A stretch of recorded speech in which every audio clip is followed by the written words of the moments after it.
எமோஷனலா எல்லாத்துக்குமே, தலைவருக்கு மட்டும் இல்ல, ஃபேன்ஸுக்கு மட்டும் இல்ல, எல்லாத்துக்குமே ஒரு பெரிய எமோஷனலான மூமெண்ட். ஏன்னா 30 வருஷத்துக்கு மேல அவர் நேசித்த ஒரு துறையை விட்டுட்டு வரப்ப எவ்வளவு எமோஷனலா இருக்குன்னு யாரும் எல்லாத்துக்குமே ஃபீல் பண்ண முடியுது. அதனாலதான் மக்கள் இந்த அளவுக்கு ஒரு அன்பு செலுத்துறாங்க.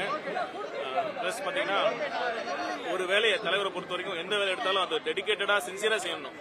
செய்யணும்னு நினைப்பாரு. அதனாலதான் அரசியலுக்கு வர்றப்ப நான் அந்த விட்டுட்டு நான் அவர் உயிருக்கு உயிரா நேசிச்ச சினிமா விட்டுட்டு வரேன் அப்படின்னு சொன்னாரு. இங்க அதுக்கு காரணமே அரசியலுக்கு வந்துட்டா அது முழு அர்ப்பணிப்போட முழு சிந்தனையோட அங்க இருக்கணுங்கிறதுக்காக தான் வந்தாரு. அதே அளவுக்கு அர்ப்பணிப்பு, எந்த அளவுக்கு அர்ப்பணிப்பு சினிமால காட்டினாரோ அதே அளவு அர்ப்பணிப்பும் உழைப்பும் டெடிகேஷனும் டிசிப்ளினும் இங்க அரசியல்ல அவர் காட்டிட்டு இருக்காரு. அதனாலதான் இந்த அரசு இந்த அளவுக்கு ரொம்ப நிர்வாகத்தின் வெளிப்படையான நிர்வாகத்தோடு ஊழலற்ற ஒரு ஆட்சியாக நம்ம ஆட்சி நடந்துட்டு இருக்கு.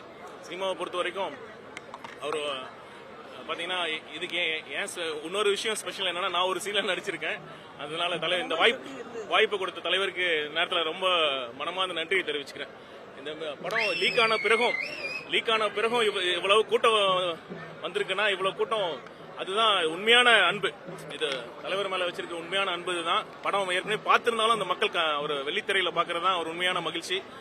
எல்லா மக்களுக்கும் இதுதான் உண்மையான தீபாவளி பொங்கல் மாதிரி. இது சிஎம் ஆக முடியாதுன்னு சொன்னாங்க, அடுத்த படம் ரிலீஸ் ஆகாதுன்னு சொன்னாங்க, ரெண்டுமே ஜெயிச்சு கட்டாச்சு.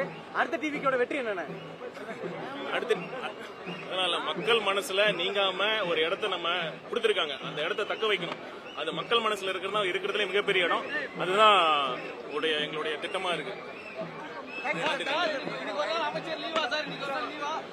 லீவ் எல்லாம் இல்ல எங்களுக்கு. ஏதுங்க லீவு? நாங்க சனி ஞாயிறு ஒர்க் பண்ணிட்டு தான் இருக்கோம். எங்களுக்கு லீவே கிடையாது.